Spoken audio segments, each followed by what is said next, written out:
All right, y'all, I'm so excited to hang out with my good friend and fellow Ramsey personality, Dr. John Delony. What's up? How are you doing? Welcome back. You doing good? Yeah, so this is your second time on the show. Yes. And we wanted to bring you back because you're really smart, you're really fun, and you sit right next to me, so here you are. Yes. It's just very convenient to You just don't know that drag you down here. Our desks are like right next to each other. It's awesome. Yes.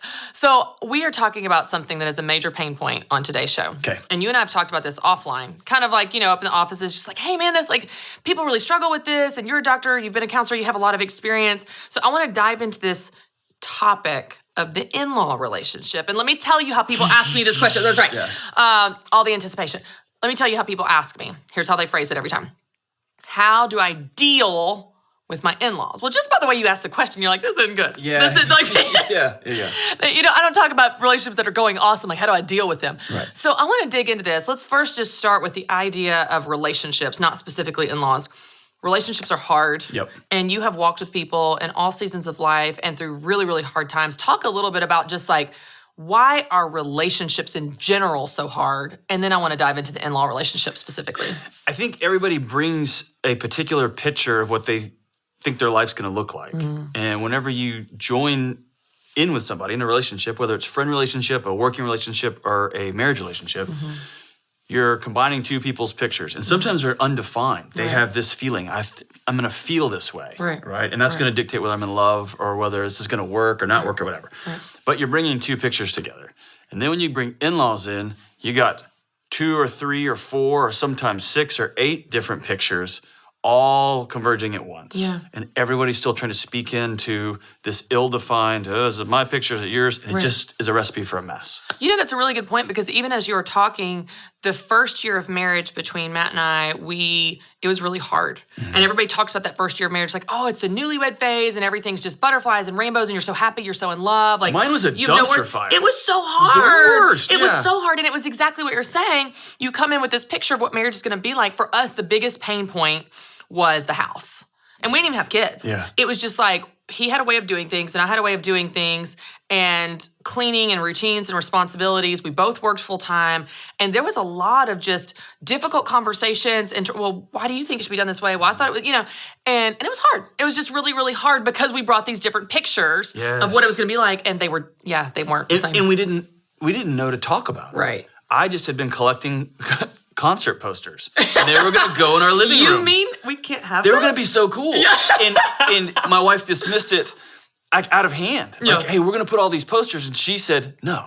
And then just moved on. Yeah. And then I go real existential. Is this the rest of my life? Why can't I have music in the room? And it's turned into this whole thing. Right. And then she had a picture of what our little crummy apartment was going to look like, right? And it was not old punk rock posters all over the walls, right? Imagine that. I can't imagine that. But we didn't know, and so I went this way, and she went that way, right? Yeah. And then I had a picture for what Thanksgiving was going to be. Right. Hers was very different. Right. Easter, my house, my dad would get up and go to the door with a sack of those old individually wrapped marshmallow hard candies. Yeah. I love them. Okay. And he would say, hey, kids, turn around. And we'd all turn around, and he'd throw them into the yard and go, look, the Easter Bunny came, and we'd all run out. My wife, Easter was this.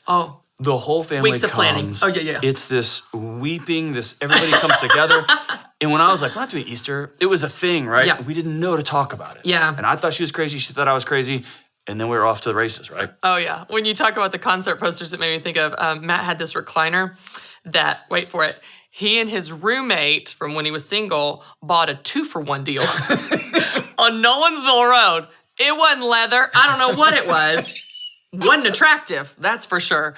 And I know. He's like, why are you taking away my recliner? And why do we have so many throw pillows on the couch? I'm like, because they're attractive. It's just all these conversations of the picture that you have of things going like that. And what's interesting is I think in marriage, we have these, we start to learn how to have these conversations. You're living with each other every single day. You face trials together. You're on the same team. Then you bring in the in-laws. And you're not living together. You're not talking every single day. I think at least I'll speak from experience, and I want to hear your thoughts on what are the different dynamics that are in the in-law relationship. I am way more polite, or at least try to be, with my in-laws, because it's not my mom and dad. I'm more blunt with my mom. We are like best friends, maybe to a fault. Right. We're so close. We're so comfortable with each other. And so it's this, I want to be polite. You're not a stranger, you're family, but I need to be communicative Right. about these expectations and about, holidays or whatever. Let's talk about the in-law relationship specifically. What are some of the dynamics at play, in addition to maybe these expectations and pictures that we're talking about that we have in our head? What are some different dynamics that make it particularly hard to navigate? One is what you just mentioned, which is this performative aspect. I'm going to play a role to satisfy this event. Yeah. And that's exhausting and it's frustrating. And if you're a grown up and your kids are running around, at some point I start to think, why can't I just be direct about this? Or why can't I just speak my heart and mind on this thing? Sometimes it's people don't like the way, like you love Matt. Well, if his mom or dad talks to him in a way that's demeaning or weird or is an old throwback to a relationship they had when he was growing up, you're like, don't talk to my husband that way, right? And so it creates tension there. Or don't talk to my kids this way. Yeah. Or my kid knocked something over and suddenly I feel like the spotlight's on me and I'm being judged and all. So there's just so much performance. Yeah.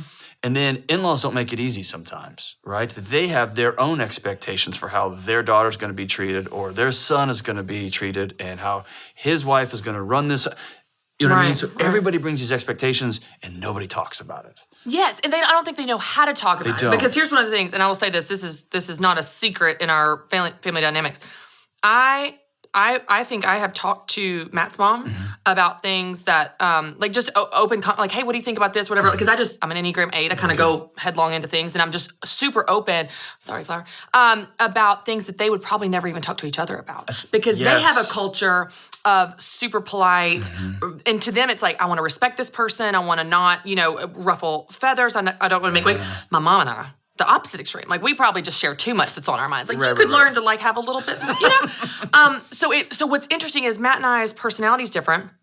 Our family culture and background is even more different. And so then you bring these together and I'm trying to figure out how to navigate his world in a way that's respectful but true to me. And that's hard. They sense that tension. Yeah. And they either blame themselves and try to overcompensate or they get frustrated that you brought tension, right? Yeah. And so when you go into a situation with people that are your family, people feel that disconnect or that leaning into it, and there's that tension, right? Yeah. And so finding that balance between being in-laws, being the grown-ups, and saying, be fully you here. You are welcome at my house to be messy and crazy. Yeah. I'm going to not perform. I'm just going to be chill and calm because this isn't about me. What about the people, because one of the things I've talked about is I have a really good relationship with my in-laws, but it didn't come easily. It came through a lot of hard work on both of our parts. Like they have been so loving and accepting of me, and I have tried really hard to learn their family culture and be myself in that, even though that family culture may be different or whatever. When we talk about expectations or boundaries, what's so difficult, I think, about the in-law relationship, and not even just my own, but I watch friends, I have people call into the show or call into the Dave Ramsey show, and you get these questions. It's this weird dynamic because you have a family, let's say my generation, okay, so the family that has like parents of younger kids, okay, and then you have the grandparent generation, and it's this family within a family. Right. And so the grandparents are saying, well, this is how we do Christmas, that's how we do holidays, you're a part of our family. And then the younger family's going like, well, we're kind of a separate family, and we do it this way. And so it's a family within a family, and you've got this overlapping expectations. How do we navigate that and say, okay, I want to be a loving, respectful member of our grandparents' family, and we also have another side of the family, and we want to be true to what we want to do for our kids and what's right for us and our traditions and our rhythms and that type of thing. How do we do that? Because I think that's where a lot of the conflict lies. The older generation has certain expectations because they see the family as everybody, and the younger individual families see themselves as a separate family. So does that make sense? Am I saying that right? Yeah, absolutely. So if we back out, my grandparents, when my parents showed up to an event with my grandparents, we were, I have an older sister and a younger brother, we were the representation of how well they were doing. Okay. Were we behaved? Was our hair combed? Was our shirts tucked in? Were we acting right? And that was a signal to their parents, my grandparents, that all was well in the Delony house, right? And if it wasn't, there was some talks to be had. The next layer, our parents are different. They want to almost relive parenting generationally. So they Yes. want to see the chaos and the fun, not too much, Yeah. and it's exhausting. They want to be in it. But they like the silliness and the fun, and they don't like the this, right? And so it's navigating it. And then you and I, we want, with our spouses, we want to create our own universe, right? Right. So to me, it starts with couples sitting down and saying, what hills are we going to die on? Okay. You will not disrespect my kids. You will not disrespect or disparage other ethnic groups or political groups, or we're not going to talk about these things. You won't be drunk at Thanksgiving, or I'm going to get my family, we're going to leave. But this idea of what are the hills we're going to die on, right? And then being firm enough to say, we're going to leave. Yeah. Being firm enough to say, I'm exhausted from work this year. We don't have the money to travel. We're going to be upfront with our parents and say, we can't travel this year. It's not going to happen. And if there's ever a year to reset family traditions, it's this one, right? But it's saying, here's what we're going to die on. And then the rest of it is, me and my wife get to choose to be grown-ups. Yeah. Right? I remember taking a call on the Dave Ramsey show where it was literally someone calling in and they said, how do I deal with my in-laws? And it was, I don't even know what the question was, but Dave spoke up, which was interesting because he's in the grandparent generation seat right now with him and Sharon and their 3 grown kids that have kids, so he has grandkids. He said, he said Sharon gets frustrated sometimes with, decisions or whatever's going on with the kids and the grandkids. He said, I have to remind her, you don't get a say. And he said, that's hard because we want to say. As grandparents, as parents of our kids, we want to say and we don't get a say, and that's hard. It's way easier for him to say than me to say. You don't get a say. Absolutely. But I think it's interesting. Let me ask you this when it comes down to communication, because and again, my relationship with my in-laws has been me figuring it out. I've never read a book on this. I'm not an expert on this by any means, but I will say that the things that I've been intentional about in my relationship with my in-laws has been so it's just so much fruit. Like it's beautiful and it's been beneficial to both of us, and we both have leaned into the relationship being great. So that's why I feel like, well, let me at least share what one of the things that's worked for us. Yeah. So if there's a conflict or if there's a difference in expectations around holidays or what the kids are going to do when or whatever the thing is, I go directly to them. Yep. I don't ask Matt to go to them. Yes. So I'm curious your thoughts on that, because I think some people feel like, well, it's your mom, you go fix it. Or he would say to me, your mom's being crazy, which she can be, as I can be. Gotcha. You go fix it. I think some people do that. Which way would you say is more healthy? Because I've always felt like, well, if the conflict or making plans is happening between her and I, it's weird to ask my husband to go speak up for me like I can't communicate myself. What would you say? So my rule of thumb is a natural planner emerges out of every couple. Yes. Usually the woman, most likely. Women, seriously, Often, a lot of times we're planning the childcare, planning the calendar, planning the holidays. Right. So my wife does the communicating. We're going to be in town these 4 days. We're going to have our kids. We're going to get a hotel. We're not going to stay at your house. We're going to do this. Yeah. And she'll send an email to make sure everybody's on the same page, because we forget. Everybody's busy running around.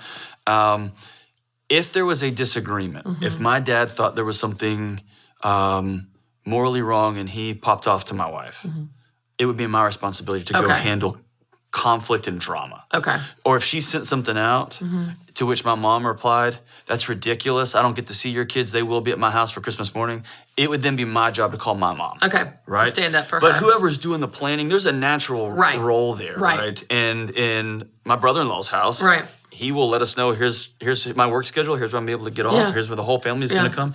So every family's different. Yeah. But it's the conflict that it's my responsibility to do with my parents. Okay. Right? Okay. One of the things I've just kind of done intuitively, or I guess naturally with conversations and planning, because I know that's a big point of conflict. That's why I keep asking about this. I know a lot of people struggle, and I get so many questions, which is why I want to talk about this. I get questions from people, and I'm thinking, well, here's what we do, but I'm not an expert on this. So one of the things that I've started to do is if my in-laws, usually it's my mother-in-law, 'cause she's the planner, asks me to do something for our family, to do something. So like, do you guys want to go on a beach trip? I'd like to go on a beach trip this year. I don't answer right then. I say let me talk to Matt, obviously. But when I go to Matt, here's what I do. I'm very intentional, because my husband is so kind and he's easygoing. He's just kind of like whatever. I will say to him, hey, your mom asked me for us to go on a beach trip this year. It's your family. What would you like to do? Now, of course, I have an opinion. I got an opinion about everything in this world. But I don't want to share my opinion out of the gate, because I know that'll sway his response. And I want his natural response. So he'll say, well, what do you want to do? I'm like, no, good try. No. What do you want to do? And then let's discuss it. But I want his authentic, because it's his family. So I want to respect the fact that even though she asked me, because I'm the planner, I want to know, to my husband, it's his family. Now, if it's my family, I usually have like a stronger opinion of like, hey, I really would like to, this is really important to me to go to my dad's house for this or whatever, or it's not really, what do you think? Yeah. But what are your thoughts We on do that the in same terms in our of house. how the conversations go? Yeah, we do the same in our house. And both people have a responsibility in that. Okay. One is I need to speak up. Even if I know that my wife doesn't want to go spend a week at the beach with my family, if that's an important moment for me, That's right. I need to have the courage That's right. and the honesty and the integrity to say, I need to go. Yeah, that's important we need for us to go. Yeah. And we need to be okay. And my wife and I have done this several times. When my grandmother was slowly passing away, I woke up one day and said, I need to go home. I need to go to, and I still call Houston home. I haven't been there in 27 years, but I need to go home and see my grandmother. Yeah. And I told my wife, I got a sense I need to go home. And she said, go. Yeah. Why? Right. Once I went by myself. Another time she figured out that she could arrange her work schedule, and we all went, right? But sometimes I go by myself. Sometimes we go together. I need to have the courage to speak up and be honest and not be like, whatever, dude. I know she doesn't like my family, so I'm not going to. No. Right. And she does love my family because Right. my mom and dad are huge Christy Wright fans. And then vice versa. Yeah. She needs to give me the space. I need to give her the space to honestly say, we need to go home. We need to go visit them. I want to go visit them. Yeah. And let's be authentic with each other. Yeah. I think some really key words you can use in the in-law conversations or in the marriage relationship is just, this is important to me. Because if I just throw something out there like an idea, Matt may not know it's important. He may be like, I don't really want to do it. But if I say, hey, this is important to me, it's like he perks up. He's like, oh, okay. And vice versa. If he says, this is important to me, you make decisions differently when you know your spouse really cares about this. You made an interesting point a minute ago about the generational expectations and generational how they view parenting and whether the kids are healthy, happy, what involvement. Sure. One of the things that I've been kind of researching lately is even from a cultural perspective. So this idea that Matt and I, our family unit is us and our 3 kids, is a very Western, individualistic idea. Yeah. There are other cultures that are more collectivist cultures, where you have 3 generations living in the same household. And the idea of splitting off or doing your own thing or not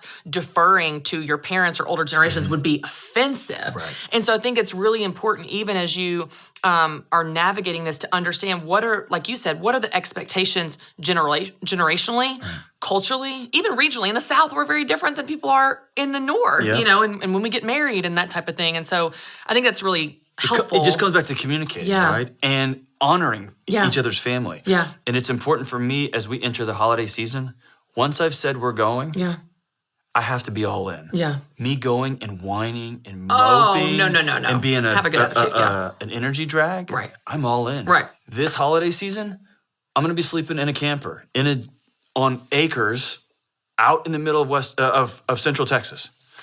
And I don't know what we're going to have for Thanksgiving. Yeah. It's going to be awesome. Yeah. We're going to be in the woods. Yeah. And I said I'm all in. It's going to be cold. Yeah. It's going to be like no showers. Yeah. And I will be all in because I said I was going to go. That's right. Right? I like, so once you're in, be all in. It's not about you anymore. That's my rule. That's my rule for myself, but it's also the expectation I have, I think, for other people. And maybe I don't say it this bluntly. I'm like, go with a good attitude or don't go. Yes. If you're going to go with a bad attitude, please don't go. I would rather, and that's true for anybody, anytime. I'm like, go. And that's true for me when my heart's on it. It's like, I'm going to choose to have a good attitude or I'm not going to go. Yeah. Okay, one last question, because I know that this is, and we've talked a little bit about it, but I'd love some specifics here. Let's unpack, what does it look like to set boundaries in a healthy and loving way? So let's just paint a scenario here, and I've had a question about this before from my Academy members in the Business Boutique. So holidays are coming up. Let's just use that as an example. The younger family says, we're going to be spending Christmas at our house this year. We want Santa Claus to come to our house. We're going to be spending Christmas at our house, and we don't want to travel. We don't want to pack up the kids and travel. How do they communicate that in a way that's loving and firm? And part 2 of this question is, if there are guilt trips, if there are, I'm just going to be so lonely at Christmas, if it's not received well, which I would like to say I've never experienced in communicating with my in-laws. But if that's not always the case, sometimes they get pushback, conflict, guilt trips. How do they handle it? I love it. How do they do that? That's so hard. So here's a big moment in a couple's history. I would recommend folks get a box and put it on their kitchen table. Okay. And as a couple, I want them to write down, who are we going to give permission to speak into our life, right? Who are we going to give permission to hurt our feelings, to hold us accountable, to call us out, and who's going to go in this box? And I think it's a good exercise for every couple to do. It could be your pastor and their wife. It could be your marriage therapist. It could be a couple's friend that you've had forever. And then once you get in that box, and there should be 4 or 5 names, that's it. You will recognize that his parents aren't in there. Your parents aren't in there. And so starting the conversation with, they don't get a vote. They don't like Dave said, you don't get a say. They don't get permission to ruin your holiday. I'm not going to give that over to them. I'm going to hold on to that. Yeah. And if they choose as adults to passive aggressively pull down your holiday, to whine, to say, like, I'm just going to be, that's their decision. Yeah. I'm not going to own that. Yeah. And it takes some practice, right? Yeah. To not pick up those texts, to not answer those calls. One of my sayings I always used to give to folks is, don't take whiskey to grandmother's house, right? Okay. If you're somebody who drinks and your grandma says no, if you're like, I just got to be me, dude, it's the holidays, don't do that. You don't have to be. Honor your grandmother, yeah, right? If one of your core values is we don't go into debt, in this particular year, you got furloughed for half the year, your hours got reduced, and we don't have the money, then putting a trip on the credit card to go have another visit at grandma's house is a violation of one of your core tenets, right? That is you not being authentic in you. That is going to set you up for a stressful trip. It's going to set you up for a stressful upcoming year. And so that's when you don't want to violate one of your core values. If one of the core values are, we don't talk about politics at Thanksgiving, and you've got that one uncle that just won't shut up, we're going to choose to not go, right? And I'm going to go back on something I said earlier. Okay. You're the planner, and your mother-in-law texts you and says, we want to go on a beach trip this year. If you are all in on that beach trip and you and Matt talk and we're going to do this, y'all work out the details, and that's awesome. You're the planner, she's the planner, it's going to be work. It's going to be awesome. If someone's got to break the grandma's heart, it needs to be Matt. He needs to be one that calls and says, hey, we can't do that this year, or we're not going to be able to make that trip. Not, Christy didn't want to come, right? You're going to own that. Right. And so if I'm going to have to break my mom's heart, I'm not going to make my wife do that. Okay, right? but now I'm curious though, why is that? Because to me, it's awkward if the request comes to me to then send the answer through my husband. And what I would feel a responsibility to say, hey, we talked about it, and I'm going to call my parents, and I'm going to own that we're not coming on this trip. But she didn't ask you. I know she did. She asked your wife. She did. And then it seems like you're passing the buck. It is. Going like, poor me, I can't stand up for myself. Well, my husband, please speak up for me. Can he speak on my behalf? No, it's like, I think it has the integrity. It does. You're right. Okay, scratch all that. I want to work through it. I think you're right. Because, but I would say that I am so, when I've been in that seat of having to decline, an invitation, and we've all been there. Yeah. I am so intentional about being loving. Like I want to make sure that she still feels loved, even though we're not showing up for whatever that thing is. I don't want them to feel forgotten. Yes. I don't want them to feel not valued. Yeah. You know what I mean? I don't want them to feel like they are not loved, they are not needed, they are not important, because they are all of those things. Yes. And if I'm not careful when I say no to that thing, that invitation, they might feel that. They might conclude that I'm not loved, needed, or valued. You don't have ownership of those, right? No, I you don't. Have ownership but of I just want to. Right, yes, right, I just want to be super loving and affirm my love for them in that. And there are times that if the request comes through Matt, then Matt answers. I don't answer but I think if the request comes through, I'm thinking of it out loud now, and so I'm thinking in my own house. If my mom texted my wife and said, "We want you guys to come," and she heard I met, and we were not going to be able to come, I would feel this sense of responsibility to call my mom and say, hey, thank you so much for calling. We talked it over. We're not going to be able to make it. But if my father-in-law reached out to me directly and said, hey, I want y'all to come, and me and my wife talked, I'd call him back too. For sure you wouldn't make your wife Yeah, call. You're right. I'm wrong. You're right. No, I think Ladies and gentlemen, Christy Wright. No. CW genius. It's awesome. Here's probably right. what it comes down right. to. It probably comes down to whatever's right for you and more reflective of the relationship. I have a great relationship with my mother-in-law, so of course I would respond. And my wife and maybe my if mom, you don't, then that wouldn't be right. You know what I mean? I'm so sensitive to people thinking negatively about my wife. And so I tend to I'll step in. I'll handle this. And my wife is a gangster, right? Yeah. She doesn't need anybody stepping in.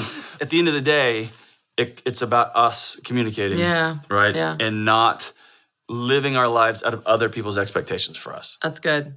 This just showcases how hard it is, though. It's so hard. It's hard, and it's hard with people that you love and you want to respect, and you still want to have your own life and be true to you too. But anyway, this is so good. I love what you just said there too about the communicating expectations. I could talk to you all day, but I want to talk about this book before we wrap up. It's a quick read, which is basically a little book. It's a little book. Can we put that in your marketing? Hey, buy my little book. It's a little book. Buy my mini book. That's right. Anyway, it's awesome because it's a quick read. You can literally, consume it in one evening, two evenings. Right. Tell me what it's about. Redefining anxiety, what it is, what it's not, and how to get your life back. You're an expert on anxiety. You've walked with people through this. And now this is giving them something in their hands to understand what's going on in their body and their mind. Yeah. Tell us a little bit about it. We're just in anxious seasons. Yeah. And we're living it right now, every day. And what we've been told about what anxiety is and what it means is just not true. Yeah. And this book it's little and it's pretty jagged. It's pretty pointed. Yeah. Gets right to the point. I've seen you speak. You don't really hold back. No, you don't beat around the bush. You just I'm go tired on. of people hurting. Yeah. And I'm tired of people being told that that's just going to be the way things are. Yeah. Or this is just the way you were made and sorry. Yeah. Or you could, but this is just going to be happening, or you're going to have to take medicine for the rest of your life. I just don't like those messages. And so this is a direct response to some of the nonsense I've heard, and I've lived it. I got crippled by it too. And so I spent years trying to figure out what happened in my own heart and head, and that's this journey. I love it. Thanks for writing on it. I know this is going to help so many people. Tell them where they can get a copy. You can go to johndelony.com, daveramsey.com, and we're going to be having some social media pushes, and so it'll have all the links where you can buy it. Amazon.com, you can get it there too. Got it. Thanks so much for being here. You're awesome.